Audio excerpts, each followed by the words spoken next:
Hello everyone! Welcome to the BookVenturist. In the previous chapter, we saw Chauvelin taking his men to the hut.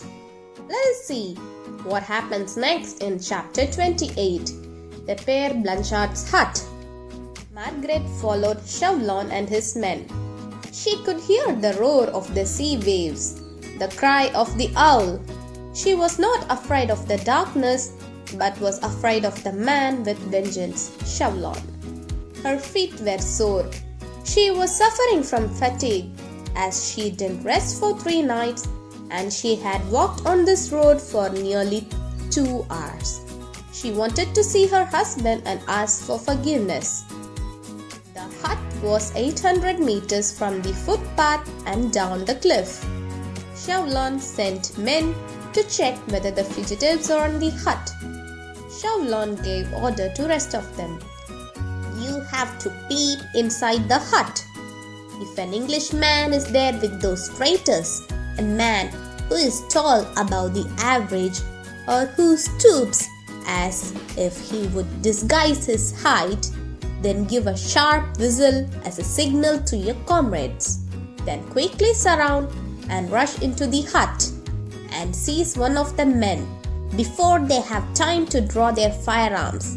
If any of them struggle, shoot at their legs or arms, but on no account kill the tall man.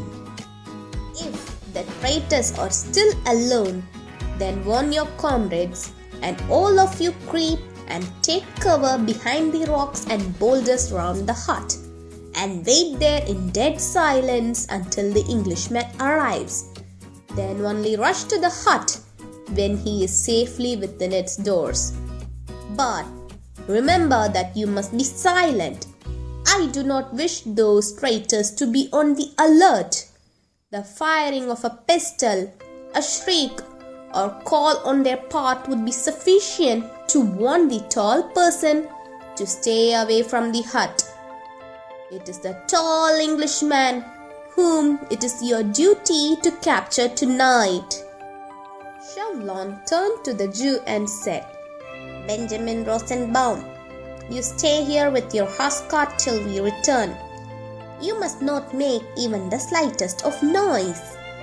The Jew said, Your Honor, I am a poor old man. I might scream or run in the fright of this darkness. So they tied the Jew's mouth with a handkerchief and took him along with them to the hut. The Jew preferred this uncomfortable state rather than being left alone on the dark St. Martin road.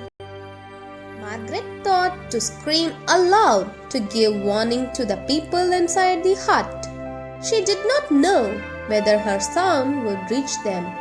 She knew she would be caught by Chauvelin's men, and she could not make any further noise. So she dropped this plan. Now the moon emerged from the clouds. 200 meters ahead was the edge of the cliff and the sea below. She could see the white yacht waiting for its master, Percy.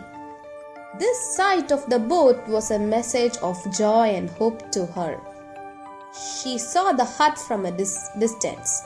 She decided to run to it and warn them. She ran very fast and reached the edge of the cliff. She crept down the cliff to the hut. Suddenly, she slipped and fell on the ground. Despite that, she started running towards the hut. She could hear footsteps behind her, and she was caught by Chauvelin and his men. They covered her mouth and she couldn't utter a scream. She was carried towards the hut. Hope you like this chapter. How will Margaret warn Sir Percy? Stay tuned. Like, share and subscribe to the BookVenturist. Ta-ta! Bye-bye!